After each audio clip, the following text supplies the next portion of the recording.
Salam olahraga. Perkenalkan, nama saya Chris John Carlos Parulian Simamora, NIM 6202510009 dari kelas IKOR B 2020, Fakultas Ilmu Keolahragaan, Program Studi Ilmu Keolahragaan, Universitas Negeri Medan. Dosen pengampu Bapak Fajar Apollo Sinaga. Pada kesempatan ini, saya akan menjelaskan materi tentang stimulan dalam olahraga. Nah, stimulan merupakan jenis obat-obatan yang berfungsi untuk meningkatkan kewaspadaan dalam jangka waktu yang singkat.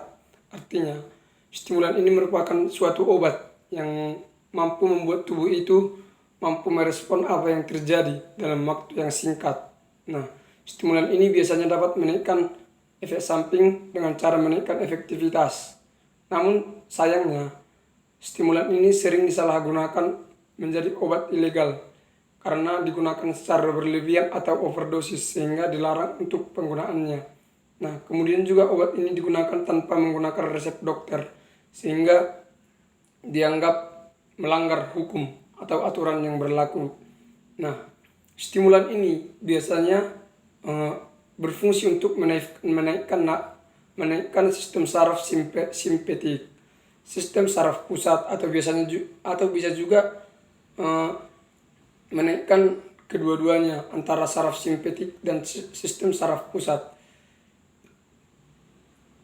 Nah, biasanya stimulan ini dipakai di kegiatan terapi, yaitu untuk menaikkan kewaspadaan, untuk menjadi penawar rasa lelah dalam situasi yang menyulitkan tidur. Nah, mengapa orang sering mengonsumsi kopi ketika ngantuk? Karena kopi mengandung yang kafein, di mana kafein ini juga menjadi bagian dari stimulan.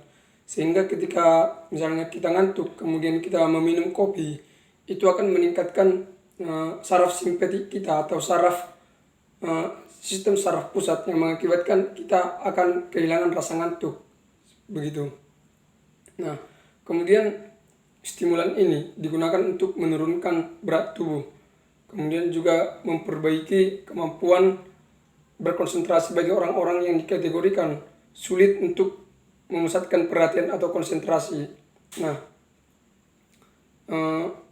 stimulan ini berfungsi untuk memperbaiki kemampuan berkonsentrasi seseorang. Ketika seseorang misalnya kurang mampu atau kurang cepat untuk tanggap terhadap sesuatu, nah, stimulan ini dapat digunakan untuk memperbaiki pola seperti tersebut. Nah, stimulan ini juga digunakan untuk merawat orang yang mengalami depresi. Dalam bahasa umum atau bahasa yang sering digunakan oleh orang-orang, stimulan ini disebut sebagai euper. Nah, dalam peristiwa yang jarang terjadi, stimulan juga dipakai untuk merawat orang yang mengalami gejala depresi. Stimulan kadang dipakai untuk memompa ketahanan produktivitas, juga untuk menahan nafsu makan. Nah, ketika kita menggunakan stimulan ini, nafsu makan kita akan berkurang, misalnya seperti itu.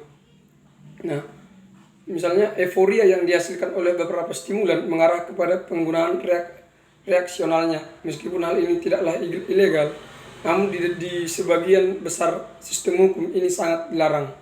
Nah, contohnya kafein. Kafein ditemui di dalam minuman seperti kopi dan minuman ringan, seperti halnya nikotin yang terdapat di dalam rokok. Nah, dijumpai pada tembakau. Nah, bagaimana cara kerja stimulan ini di dalam tubuh?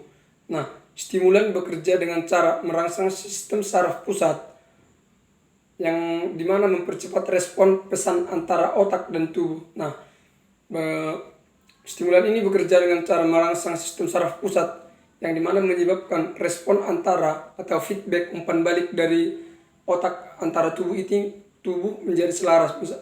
Yang mengakibatkan misalnya ketika kita melihat bola, ketika saat berolahraga, ketika kita melihat bola di depan kita, nah, ini sistem saraf pusat akan bekerja sama dengan antara otak dan tubuh yang dimana otak akan menggerakkan tubuh bagian kaki untuk menendang bola tersebut.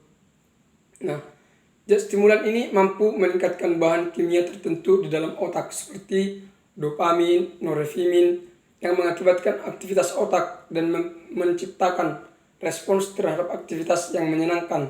Namun setiap jenis stimulan memiliki cara kerjanya masing-masing.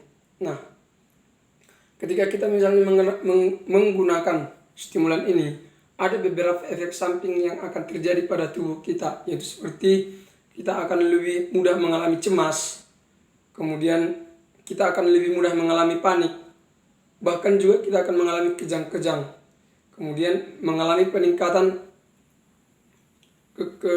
kenaikan darah, atau kita akan dipacu untuk lebih mudah marah, kemudian akan terjadi mual-mual pada tubuh kita, kemudian akan menyebabkan kram pada perut, kemudian akan menyebabkan gangguan tidur. Nah, seperti yang saya katakan tadi, ketika kita misalnya meminum kopi yang mengandung kafein, di mana kafein ini merupakan bagian dari stimulan, akan mempersulit kita untuk tidur. Nah, ketika misalnya kita sering-sering mengonsumsi kopi, akan mengganggu pola tidur kita, sehingga menyebabkan kita mengalami gangguan tidur, yang juga bisa mengakibatkan kita akan kurang fokus dalam bekerja, dalam beraktivitas sehari-hari. Nah, kemudian efek sampingnya adalah menyebabkan sakit kepala, kemudian meningkatkan agresi terhadap diri kita. Nah, kemudian meningkatkan suhu tubuh, kemudian kita akan merasakan takut yang cukup berlebihan. Namun padahal masalah yang kita hadapi tidaklah begitu besar, namun efek dari stimulan ini akan memberikan efek terhadap tubuh kita, akan merasakan takut yang berlebihan. Nah, kemudian juga akan menyebabkan penurunan berat badan pada tubuh kita. Nah, beberapa contoh dari stimulan ini yaitu ada amfetamin, metafetamin, kemudian metilphenidate, kemudian armodatinil, kemudian kokain.